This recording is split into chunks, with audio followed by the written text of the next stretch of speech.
Voilà. Donc depuis un certain temps, chaque 15 jours, nous étudions un prophète, un petit prophète de l'Ancien Testament, et cette semaine, donc, ça sera le prophète Osée. Savoir peut-être, alors peut-être que c'est votre premier contact avec la Bible, c'est peut-être votre premier contact avec l'Église, peut-être, je ne sais pas. Et effectivement, si c'est votre premier contact avec la Bible, le prophète Osée n'est pas forcément la première lecture à faire. Ce sont des textes qui sont plutôt compliqués. L'Ancien Testament est divisé en 4 grandes parties. Vous avez les livres de la loi, vous avez des livres historiques, vous avez des livres de sagesse, et puis vous avez des livres de prophètes. Vous avez une partie qui est un livre de prophètes. Et dans cette partie des prophètes, vous avez ce qu'on appelle des petits prophètes. Alors ils ne sont pas petits par la taille, ils ne sont pas petits par l'importance, ils sont petits parce que leurs écrits sont plus courts que les 4 grands prophètes que sont Ézéchiel, Daniel, Jérémie et Ésaïe. Donc des petits prophètes, des textes plus courts. Et ces petits prophètes donc sont parfois difficiles à lire. Voilà, si vous êtes quelqu'un qui un jour ouvre sa Bible au hasard, vous connaissez rien à la Bible, vous connaissez peu de la Bible, vous tombez sur un petit prophète, vous allez vous dire, mais qu'est-ce que c'est que ce truc? À quoi ça sert? Qu'est-ce que je perds mon temps à lire des choses comme ça? Parce que là-dedans, vous avez des lieux, des événements qui sont cités et qui vous sont totalement étrangers, totalement inconnus. Ça parle... ce sont des textes qui ont 2600 ans, 2700 ans, vous voyez, c'est donc très très ancien. Vous avez donc là beaucoup de mots que vous ne comprenez pas. La plupart du temps, chez les petits prophètes, il y est question de la colère de Dieu, donc c'est assez sombre quand même. Et puis, ça nous donne un ensemble assez confus. Et en tous les cas, on voit rarement le rapport avec nos vies. Or, l'intérêt quand on lit la Bible, si on lit la Bible, c'est de savoir qu'est-ce que ça peut nous apporter dans notre vie d'aujourd'hui, en 2018, au XXIe siècle. Parce que si la Bible peut rien nous apporter en 2018, autant laisser tomber et faire autre chose. Mais si nous prêchons la Bible, si nous prêchons la parole de Dieu, si nous invitons les gens à croire la parole de Dieu, c'est parce que nous croyons et nous savons par expérience que ce livre est efficace pour le temps présent. Amen. Donc, je vous ai dit, depuis qu'on fait les petits prophètes, que pour bien comprendre un petit prophète, il faut donc premièrement le situer dans son temps et dans son époque. Parce que ce qu'il dit a un rapport direct avec ce qu'il vit dans son époque. Comprenez ? Ces textes n'ont pas été écrits d'abord pour nous aujourd'hui, ils ont été écrits d'abord pour le temps dans lequel le prophète vivait. Alors pour Osée, et on ouvre, donc on est au prophète Osée, je lis le premier verset. La parole de l'Éternel fut adressée à Osée, fils de Béhéri, au temps d'Ozias, de Jotham, d'Achaz, d'Ézéchias, roi de Juda, et au temps de Jéroboam, fils de Joas, roi d'Israël. Alors, ce verset-là nous renseigne sur le temps, parce que ces rois-là sont parfaitement identifiés dans l'histoire humaine. On sait exactement à quelle époque ils ont vécu, et ça nous permet de situer le prophète Osée aux alentours des années 760. Il commence son ministère aux alentours de 760 avant Jésus-Christ. Donc je vous parle de quelque chose qui a 2700 ans en arrière. Et donc le fait qu'il ait agi le temps de 3-4 rois là, qui nous sont cités, ça nous permet de voir que son ministère a duré une 30aine d'années. Donc, en quelque sorte, le livre d'Osée, 14 chapitres, c'est le résumé, c'est oui, en quelque sorte, je vais dire, pour faire simple, le résumé des prédications, deux prédications qu'il a eues pendant 30 ans. Hein, ce n'est pas une prédication, c'est un petit peu sa pensée qu'il a développée au milieu du peuple d'Israël pendant 30 ans. Elle est là, condensée, synthétisée, pour qu'elle puisse nous servir d'instruction. Donc, pour ceux qui étaient là il y a 15 jours, vous dire que Osée a vécu exactement dans la même époque que Michée. Sauf que Osée va être un prophète pour le royaume du Nord, alors que Michée était un prophète pour le royaume du Sud. Et donc là, je suis un petit peu obligé, je le fais presque chaque fois, mais sinon vous ne pouvez pas comprendre. Vous ne pouvez pas comprendre ce que je dis et vous ne pouvez pas comprendre ce que dit le texte, et surtout, vous ne pouvez pas recevoir de ce texte.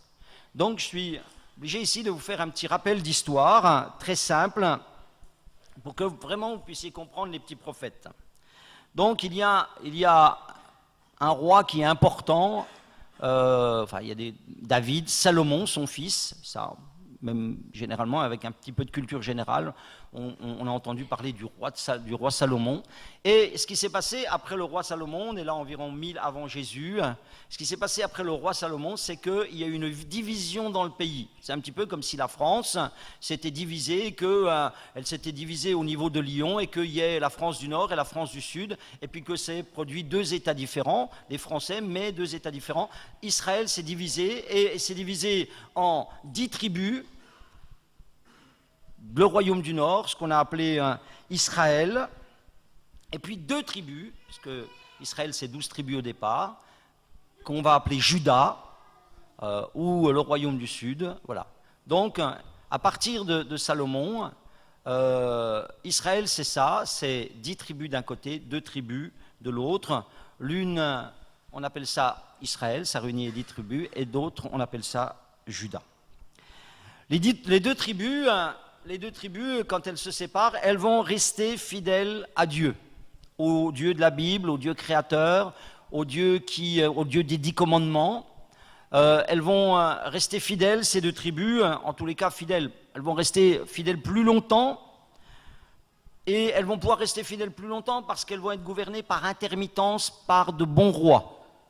C'est-à-dire des rois qui avaient le souci de garder le peuple dans les 10 commandements, si vous voulez. Mais les 10 tribus, elles vont dès le départ se couper de Dieu et elles vont devenir idolâtres, ce qu'on appelle idolâtres. C'est-à-dire qu'au lieu d'avoir le culte du Dieu qui les avait fait sortir d'Égypte, qui les avait établis dans le pays, elles vont, ces 10 tribus, adopter le culte des nations païennes qui sont là, ce qu'on appelle les Cananéens, qui sont là dans le pays d'Israël. Et c'est, si vous lisez comme ça la Bible, vous l'avez trouvé en lisant Osée, c'est le culte de Baal et le culte d'Astarté. Je dirai un petit peu plus tout à l'heure à ce sujet-là. Voilà. Donc, elles se sont détournées de Dieu, du Dieu vivant, et puis elles ont un culte de faux dieux, de statues, etc. Et depuis Salomon jusqu'à ce que ce royaume du Nord, jusqu'à ce qu'Israël parte en déportation, parce que c'est ce qui va leur arriver en 721, vous avez 250 ans. Pendant ces 250 ans, il n'y a jamais eu de bon roi en Israël. Ça veut dire que, au contraire, chacun des rois qui va se succéder là est un roi qui va encourager le peuple à l'idolâtrie, et donc à cause de cela, ça va se terminer par une dispersion et par la chute de la capitale d'Israël qui sera à ce moment-là la ville de Samarie. Voilà. Vous dites ça, vous identifiez là peut-être, alors si vous n'avez jamais lu la Bible, je pense que c'est très vague pour vous. Si vous avez déjà lu un peu la Bible, ça vous aide à resituer ces choses-là, et c'est important. Osée donc est un prophète, c'est-à-dire c'est un homme que Dieu utilise, c'est un prédicateur, j'utilisais des mots simples que vous puissiez comprendre, qui est envoyé par Dieu auprès des 10 tribus, auprès du royaume du Nord, auprès de ce royaume qui est idolâtre, auprès de ce royaume qui n'a plus de soucis du Dieu vivant. Et il exerce son ministère dans les 30 dernières années avant la dispersion. D'accord ? La dispersion 721, il commence en 760 et il va quasiment jusqu'à la dispersion. Et c'est important de comprendre cela.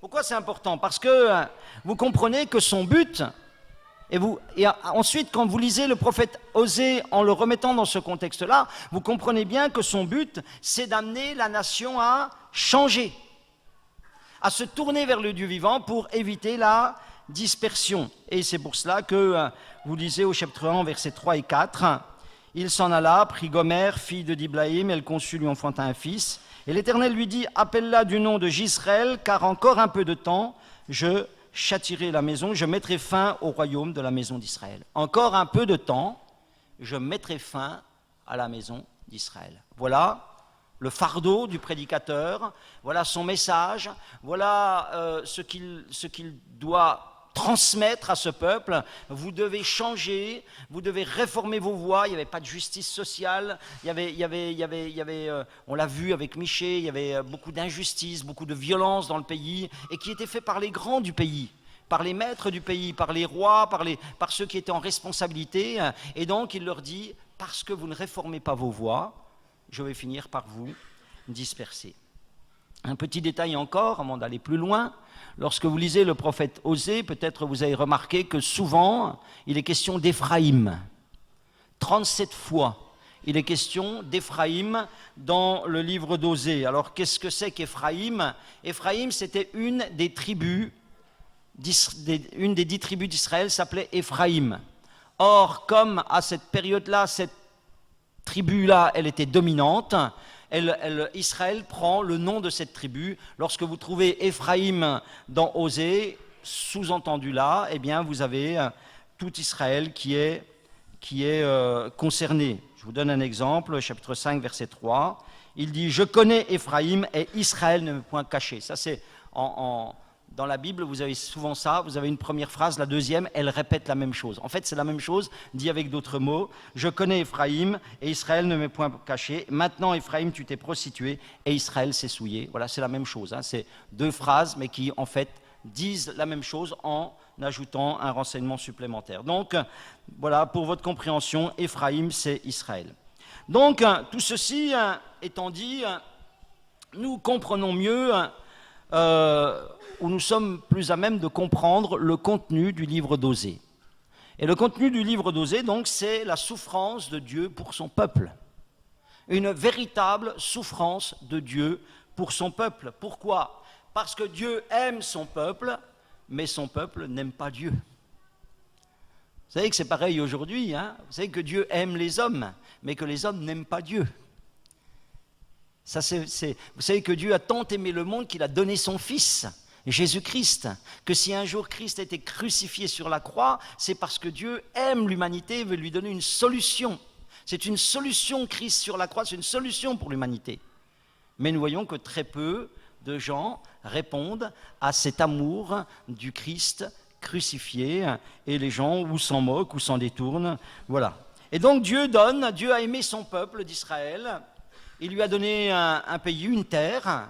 Ils étaient toujours se souvenir. Lorsque vous lisez la Bible, hein, vous commencez cette histoire et puis vous voyez qu'à un moment donné, ce peuple, il est captif, esclave en Égypte. Ça a duré 400 ans. Et puis un jour, il sort. Dieu le fait sortir sous la conduite de Moïse, sans armes, simplement parce que Dieu veut qu'il sorte, parce que Dieu veut le libérer. Et il libère son peuple. Et il lui donne ce pays qui est actuel, le pays d'Israël. Il l'emmène là pour qu'il puisse vivre là en paix. Il lui donne dans ce pays la prospérité, il lui donne dans ce pays la sécurité. Et au temps d'Osée, là, quand sous le roi Jéroboam, eh bien, le pays est très prospère. Le pays est très prospère économiquement, le pays est très prospère. Il y a beaucoup d'injustice sociale, mais le pays, lui, est très prospère. Mais voyez-vous, alors que Dieu a vraiment donné de bonnes choses à ce peuple, eh bien ce peuple s'est détourné. Il s'est détourné des 10 commandements qui étaient la règle initiale, hein, tu ne tueras pas, tu ne voleras pas, tu ne commettras pas d'adultère, tu respecteras ton Dieu, tu respecteras ton prochain, voilà. Ces 10 commandements qui étaient cette alliance de base, Dieu avait dit, moi je vous mets là, tout ce que je vous demande c'est que vous viviez en accord avec ces commandements-là. le peuple très rapidement a dit oh, ça c'est voilà, ça c'est dépassé, hein. Ça c'est dépassé. Hein. Et puis ils ont offert un culte, ils ont pris pour Dieu des dieux qui ne sont pas des dieux, mais qui sont c'est de la superstition. Et ces dieux avaient pour nom donc Baal et Astarté. Et le peuple de Dieu donc était persuadé que c'était ces dieux-là qui donnaient la prospérité au pays. C'est pour ça que vous lisez dans Osée chapitre 2 verset 10, et elle n'a pas reconnu, donc à la fois, enfin, mettons, on va dire c'est la nation d'Israël, et elle n'a pas reconnu que c'était moi qui lui donnais le blé, le mou, l'huile, et l'on a consacré au service de Baal l'argent et l'or que je lui prodiguais. Voilà. Et là, cette nation qui s'est enrichie, elle a pensé que si elle s'était enrichie, si elle avait prospéré, c'est parce qu'elle avait offert un culte à ces faux dieux, et elle n'a plus reconnu que c'était parce que moi je les avais conduits là pour qu'ils soient bénis. Et c'est donc pour cela que Dieu est en colère. Lorsque vous lisez donc le prophète Osée, il y a beaucoup de colère, et je dirais que le grand sujet du livre d'Osée se résume dans un mot. Ça ne va pas être compliqué. Et c'est un mot qui est actuel, c'est un mot qui va résonner à vos oreilles. Le mot, c'est infidélité. C'est infidélité. Vous voyez, là, on peut faire déjà un saut, on revient de 2700 ans à aujourd'hui. L'infidélité, aujourd'hui, c'est quelque chose qui existe. C'est une plaie, l'infidélité. Voilà. Mais déjà, et c'est ça le drame de ce peuple, c'est l'infidélité. Alors, le thème de l'infidélité, si vous lisez Osée, vous le trouvez à chaque chapitre, au chapitre 5 et au verset 7, je lis quelques versets. Dieu dit, « Ils ont été infidèles à l'Éternel, car ils ont engendré des enfants illégitimes. » Au chapitre 6 et au verset 7, le chapitre suivant, « Ils ont, comme les autres hommes, transgressé l'alliance, c'est alors qu'ils m'ont été infidèles. » Au chapitre 7, au verset 13, « Malheur à eux parce qu'ils me fuient, ruine sur eux parce qu'ils me sont infidèles. » Et au chapitre 14 et au verset 4, il est dit « Je réparerai leur infidélité. » Voilà, c'est un constat pour Dieu que ce peuple a été infidèle. Et à côté de cette infidélité criante du peuple, il y a la fidélité de Dieu. La Bible dit que Dieu est fidèle. Et je voudrais encore vous dire ce matin que Dieu est fidèle, que le Dieu de la Bible est fidèle. Alléluia. Et que la Bible dit que si nous sommes infidèles, Dieu reste fidèle. C'est quelque chose de merveilleux. Et plusieurs reprises dans le livre d'Osée, la fidélité de Dieu est proclamée. Ainsi, il dit au chapitre 2, au verset 21, « Je serai ton fiancé pour toujours, je serai ton fiancé par la justice, la droiture, la grâce et la miséricorde. Je serai ton fiancé par la fidélité et tu reconnaîtras l'Éternel. » Au chapitre 12, et au verset 1, il est dit au chapitre 12 et au verset 1, encore, « Éphraïm m'entoure de mensonges, la maison d'Israël de tromperies, Juda est encore sans frein vis-à-vis de Dieu, vis-à-vis du Saint fidèle. » Voilà. Donc, le vrai problème, la vraie question de ce livre, c'est la fidélité ou l'infidélité. Et le prophète Osée est le mieux placé pour parler de ce sujet, il est le mieux placé pour comprendre et ressentir la douleur de Dieu, puisque lui-même vit l'infidélité dans son couple. Voilà. Voilà comment un peu l'intrigue se noue. Il y a un peuple qui est infidèle par rapport à son Dieu, et puis le prophète qui est chargé de dénoncer l'infidélité du peuple. Voilà que dans son couple, il vit l'infidélité. Et il va réaliser cette chose terrible de ne pas être aimé alors que lui, il aime. De ne pas être aimé par son épouse. Ça, c'est l'histoire d'Osée dans son couple. Et on se rend compte que Osée a donc la même histoire dans son couple que Dieu avec la nation d'Israël. Alors, je voudrais vous parler un petit peu de cela parce que c'est assez instructif et ça va nous amener vers tout à l'heure, dans quelques minutes, vers ce qui nous concerne vraiment et sur l'application à nos vies, mais on doit passer par l'explication d'abord. Quand vous lisez Osée, vous l'avez lu, vous avez proposé de le lire pour ce matin, j'espère que vous avez été studieux. Eh bien, lorsque vous lisez Osée, les 3 premiers chapitres d'Osée nous parlent de sa vie conjugale. Alors c'est par bribes, c'est un petit peu comme cela. Et ça nous parle donc de sa souffrance d'avoir une femme infidèle. Au chapitre 1, au verset 2, la première fois que l'Éternel adressa la parole à Osée, l'Éternel dit à Osée, « Va, prends une femme prostituée et des enfants de prostitution, car le pays se prostitue, il abandonne l'Éternel. » Ça, c'est une phrase qui est étrange et qui a fait couler beaucoup d'encre. Et peut-être que vous êtes interrogé en lisant cela, et vous êtes dit, mais comment que ça se fait que Dieu demande à son prophète d'aller prendre une femme prostituée? Est-ce qu'il ne pouvait pas lui conseiller de prendre une autre épouse?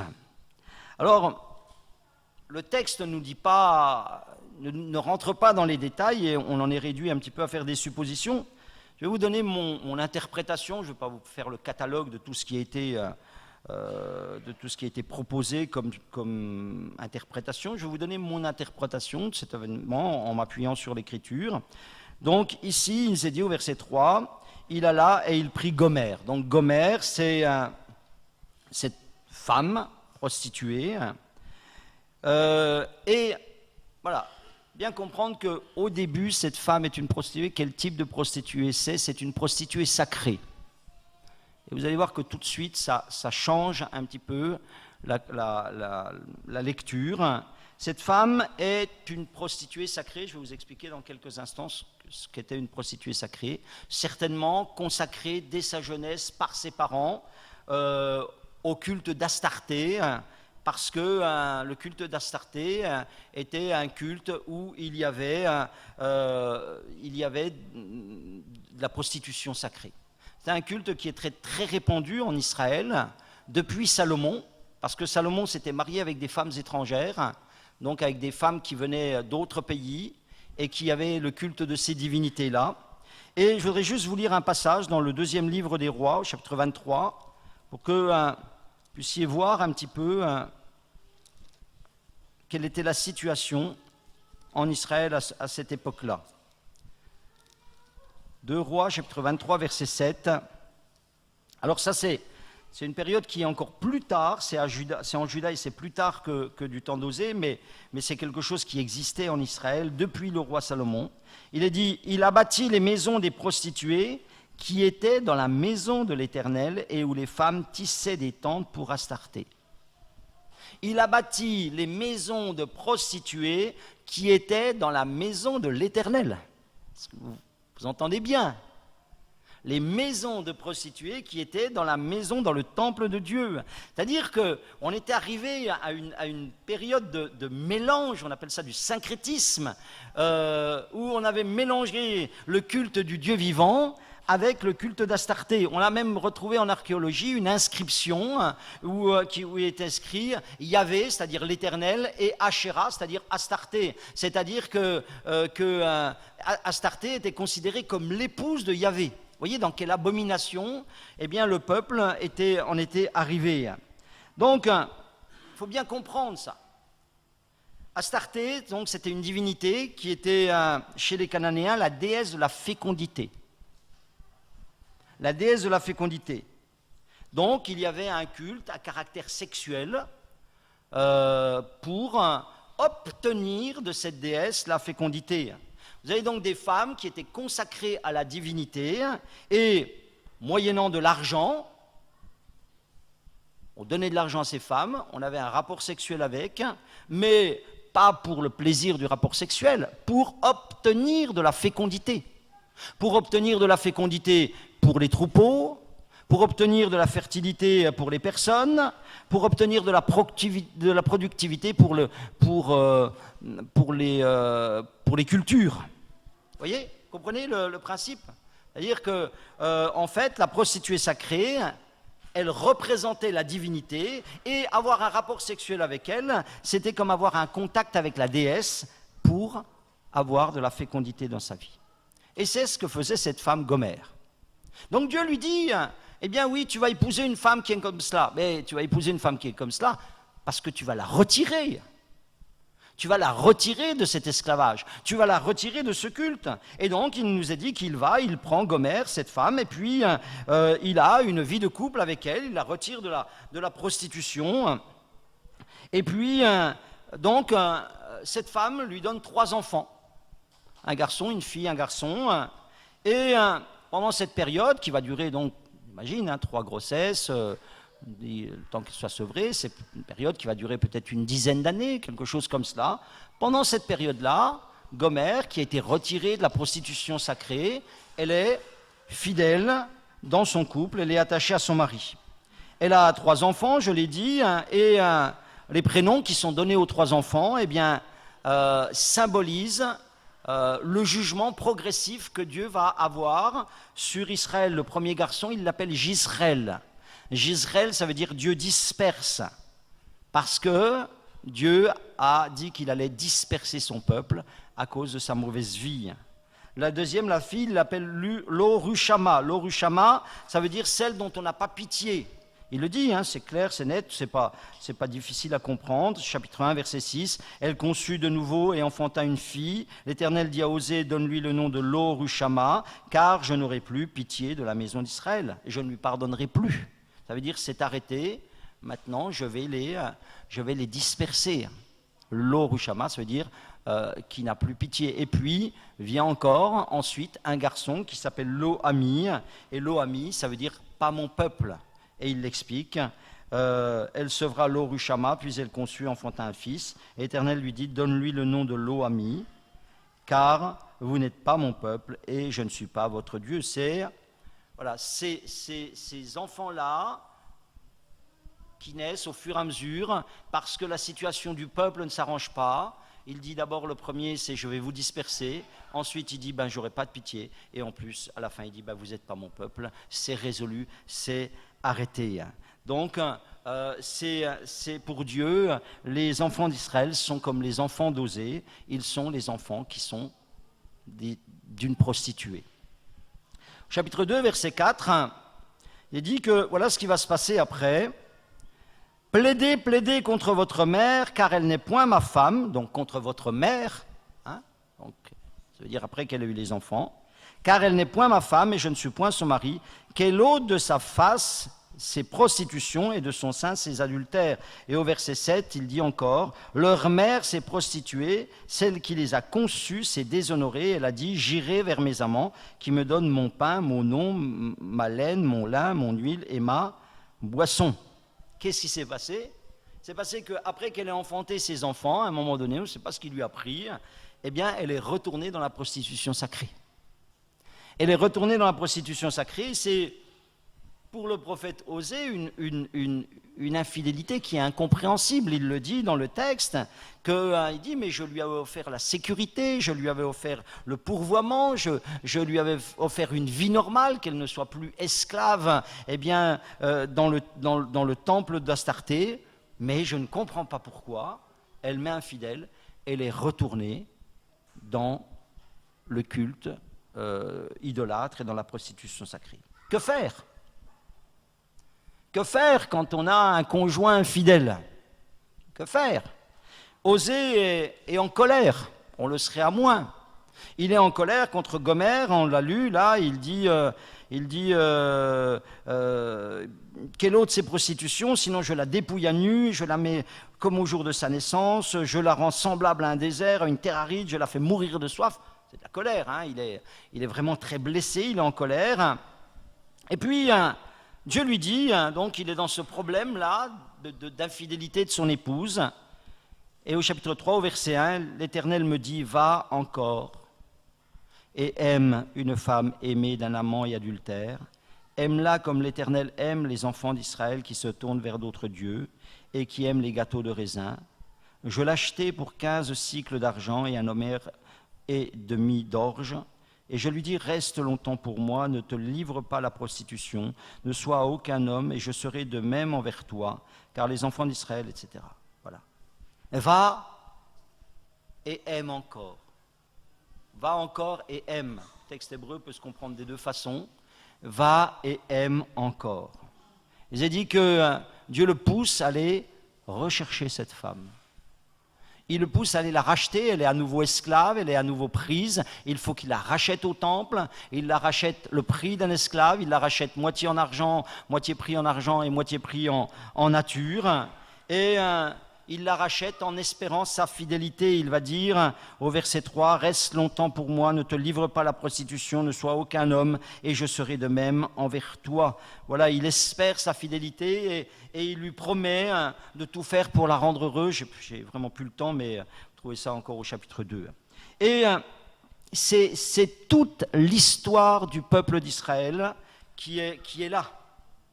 Osée vit dans son couple ce que Dieu a vécu avec Israël. Et il le dit là, aime-la comme l'Éternel aime les enfants d'Israël.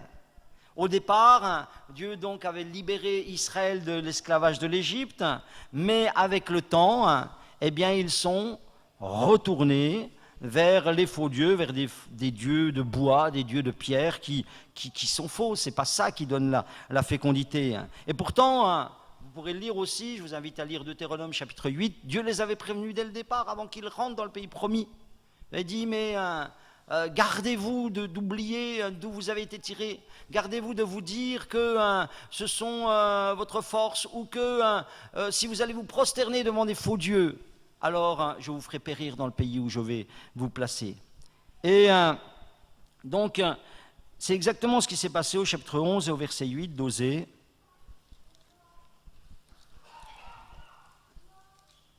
Il va dire, que ferai-je de toi, Éphraïm? Dois-je te livrer, Israël? Te traiterai-je comme Adma? Te rendrai-je semblable à Tseboïm? J'ai une petite question à vous poser. Est-ce que quelqu'un sait ce qu'est Adma et Tseboïm? Quand je vais vous le dire, vous dire, ah ben ouais, je comprends la phrase maintenant. Que ferai-je de toi, Éphraïm? Dois-je te livrer, Israël? Te traiterai-je comme Adma? Te rendrai-je semblable à Tseboïm? C'est Sodome et Gomorrhe. Ces villes-là ne sont pas les villes de Sodome et Gomorrhe, mais ça faisait partie des 5 villes avec Sodome et Gomorrhe. Donc, il dit, est-ce que je dois vous détruire comme j'ai détruit Sodome et Gomorrhe? C'est ça que veut dire la phrase. Et puis qu'est-ce qu'il dit? Que te ferai-je? Et puis il dit, mon cœur s'agite au-dedans de moi, verset 8, toutes mes compassions sont émues, je n'agirai pas selon mon ardente colère, je renonce à détruire Éphraïm, car je suis Dieu et non pas un homme, je suis le Saint au milieu de toi, je ne viendrai pas avec colère. Va et aime encore. Il s'applique, si vous voulez, le conseil qu'il a donné à Osée. Et finalement, ce que je veux dire, c'est que Osée va apprendre le chagrin de Dieu au travers de son propre chagrin. Il va apprendre la souffrance de Dieu au travers de sa propre souffrance. Et il va apprendre le pardon de Dieu en voyant comment Dieu, et il va apprendre à pardonner à sa femme, en voyant comment Dieu est prêt à pardonner son peuple. Et c'est pourquoi, donc, il va racheter sa femme et il va le faire pour faire comme son Dieu. Alléluia. Voilà. Donc, au point où nous sommes arrivés, il faut maintenant voir en quoi l'histoire d'Osée nous concerne aujourd'hui. Donc, je vais peut-être pas avoir le temps de vous développer tout ce que j'aurais pensé vous dire, mais il y a 3 points qui sont développés en permanence dans le livre d'Osée. Je vous ai dit que c'est un condensé de ses prédications pendant 30 ans, mais il a un peu des marottes, il a un peu des choses qui reviennent tout le temps dans ses prédications. La première chose, il y en a 3 en particulier, la première qui revient tout le temps, c'est donc l'infidélité. Je voudrais vous parler un peu d'infidélité ce matin. Infidélité incompréhensible par rapport infidélité incompréhensible pour Dieu, de la part du peuple, par rapport à tout le bien qu'il leur a fait, par rapport à tout le bien qu'ils ont reçu. Au chapitre 10, au verset 1, par exemple, il dit « Israël était une vigne féconde qui la rendait et qui rendait beaucoup de fruits. Plus ses fruits étaient abondants, plus il a multiplié les autels, plus son pays était prospère, plus il embellit les statues, leur cœur est partagé, ils vont emporter la peine, Dieu renversera leurs autels, détruira leurs statues. Voilà. Alors, en quoi ça nous concerne, nous, chrétiens? Eh bien, le chrétien court aussi le danger de devenir infidèle avec le temps. Vous savez, la Bible dit quelque part, un homme fidèle, qui le trouvera? Ça ne court pas les rues, les gens fidèles. Vraiment, ça ne court pas les rues, les gens fidèles. Et malheureusement, dans les églises, il n'y a pas que des gens fidèles. Avec la prospérité, avec la réussite, avec l'opulence qui vient avec le temps quand on marche avec le Seigneur, il y a aussi une tendance à l'éloignement qui viendra. On est venu, peut-être on n'avait rien, on était dans la maladie, on était dans le problème, on était dans l'angoisse, dans la dépression, on n'avait pas de travail, que sais-je, beaucoup de vies, de gens qui sont là ce matin, la plupart, vous êtes arrivés avec peu de choses dans l'Évangile, avec beaucoup de problèmes certainement, et peu de choses. Et puis le temps a passé, quelques années, quelques dizaines d'années sont passées, on a sécurisé sa vie, on a trouvé une aisance matérielle, on a peut-être réussi ses études, on a établi une famille. À qui est-ce que je dois tout cela? À mes efforts, à mon travail, à mes capacités, à mon intelligence? Alléluia, certainement en partie, naturellement, certainement en partie. Il n'est pas question ici de nier cela. Mais n'oublions pas tout ce qu'on doit à la grâce de Dieu. N'oublions pas tout ce qu'on doit à la grâce de Dieu. C'était ça le problème d'Israël. C'est que, au bout d'un moment, bien sûr, la nation travaillait, bien sûr, la nation produisait, mais au bout d'un moment, ils ont oublié d'où ils avaient été retirés. Ils avaient oublié que Dieu les avait protégés, que Dieu les avait gardés, que Dieu avait fait tomber la pluie du ciel, parce que si la pluie ne tombe pas du ciel, c'est mort, il n'y a plus rien, il n'y a plus de culture, etc. Et la Bible nous dit, restons fidèles. Vous savez, Dieu, et là je vais parler aux hommes en général, et puis je parlerai ensuite aux chrétiens, il faut qu'on soit fidèle. Il faut qu'on soit fidèle dans son couple, il faut qu'on soit fidèle en amitié, il faut qu'on soit fidèle à la parole donnée, il faut qu'on soit fidèle à nos engagements. C'est rare les gens fidèles, c'est une valeur la fidélité, c'est une valeur extraordinaire. Et puis chrétien, il faut que tu sois fidèle. Il ne faut pas que tu oublies, parce que maintenant ta vie elle est au-dessus du panier, elle est au-dessus des problèmes, parce que maintenant tout s'est enragé, tu as, comme dirait Jacques Brel, ta petite voiture, ta petite maison, etc. Pas oublier le rassemblement. Il faut rester fidèle au rassemblement, fidèle dans le service, fidèle dans l'évangélisation, fidèle dans la communion avec Dieu. Est-ce que tu es quelqu'un de fidèle? Est-ce que tu es quelqu'un de fidèle? Avez-vous remarqué, si vous lisez le Nouveau Testament, combien il est question de fidélité, combien nous sommes encouragés à la fidélité? Déjà, je voudrais vous dire une chose, c'est que dans le Nouveau Testament, le mot fidèle, c'est le même mot que le mot foi. Vous n'avez pas deux mots différents. Ça veut dire que dans l'esprit du Nouveau Testament, le croyant, c'est un fidèle. Et le fidèle, c'est un croyant.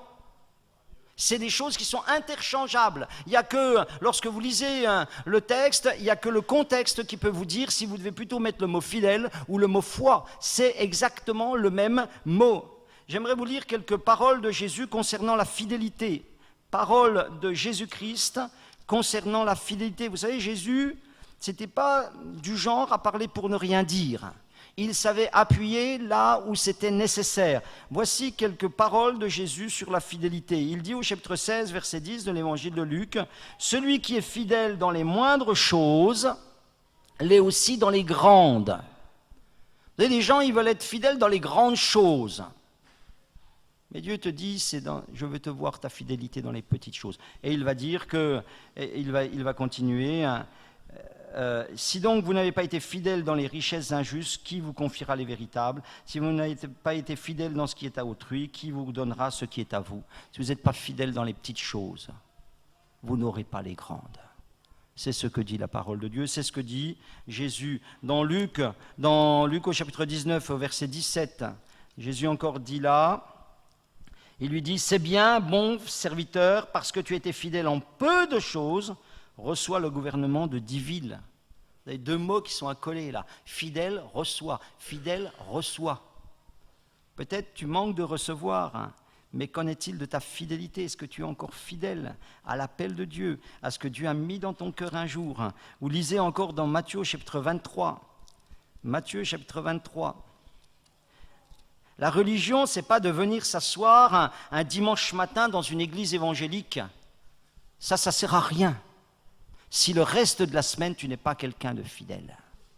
Si le reste de la semaine, tu ne développes pas des sentiments qui sont en Jésus-Christ.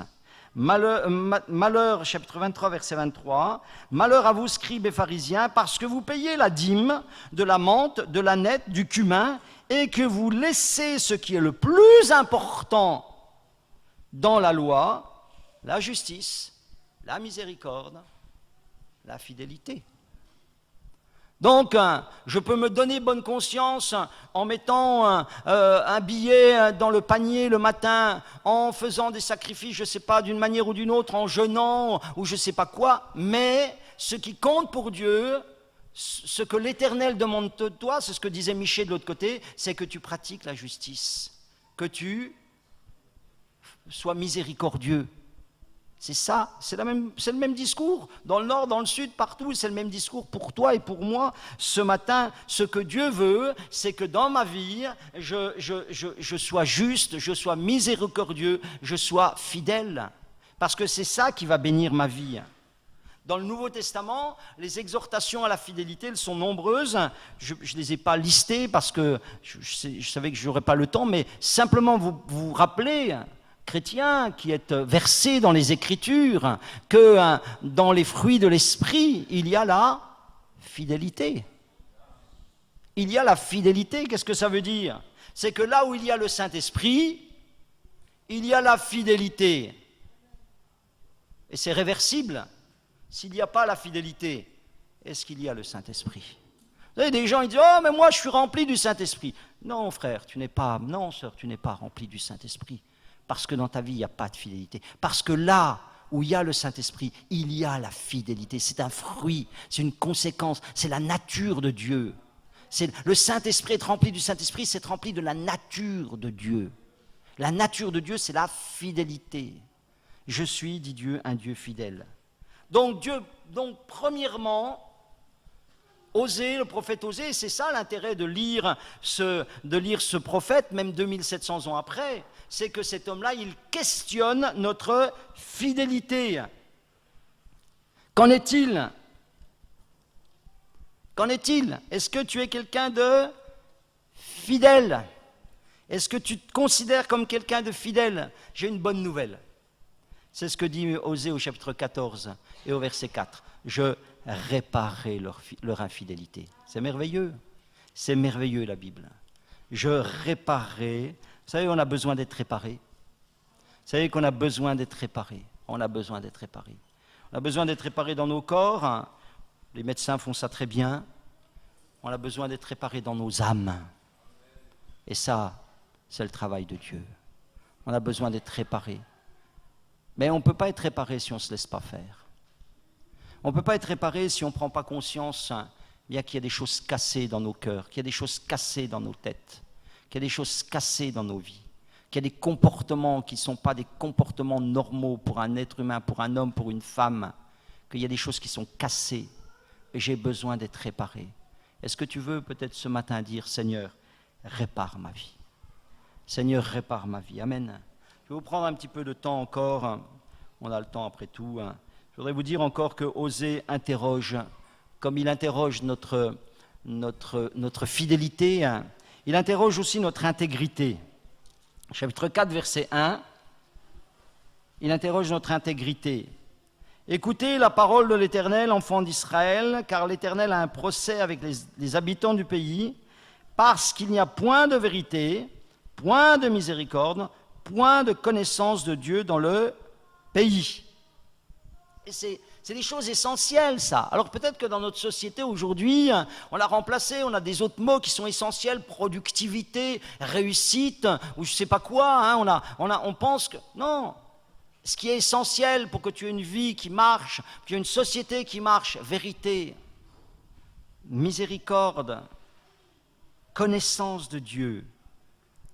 Et là où ça manque,